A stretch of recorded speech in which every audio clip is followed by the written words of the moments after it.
Gerald was a tall giraffe, whose neck was long and slim, but his knees were awfully crooked, and his legs were rather thin.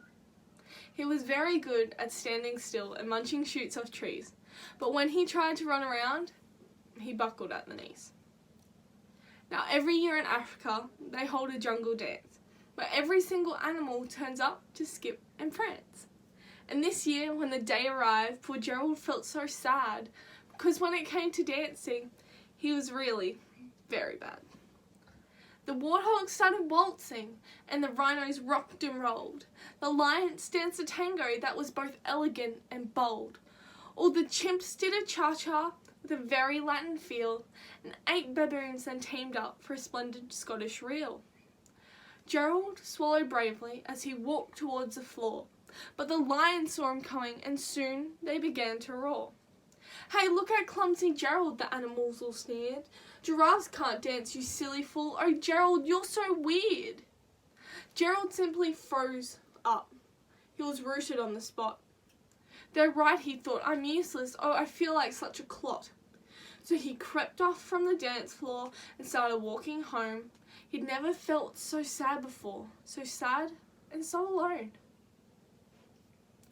He then found a little clearing and looked up at the sky.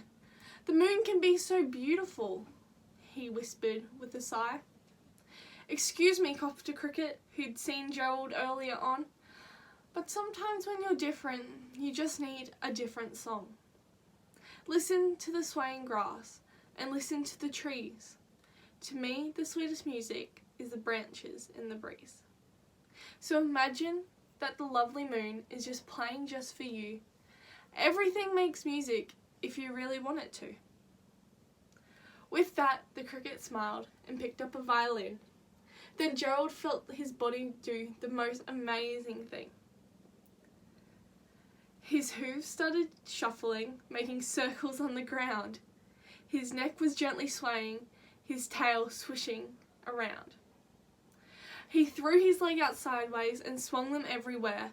Then he did a backward somersault and leapt up in the air. Gerald felt so wonderful, his mouth was open wide. "I am dancing, yes, I am dancing," Gerald cried. Then one by one, each animal who had been there at the dance arrived, while Gerald boogied on and watched him entranced. They shouted, "It's a miracle! We must be in a dream! Gerald's the best dancer that we have ever seen!" "How'd you learn to dance like that? Please, Gerald, tell us how." But Gerald simply twirled around and finished with a bow. Then he raised his head and looked up at the moon and stars above. "We can all dance," he said, "when we find the music that we love."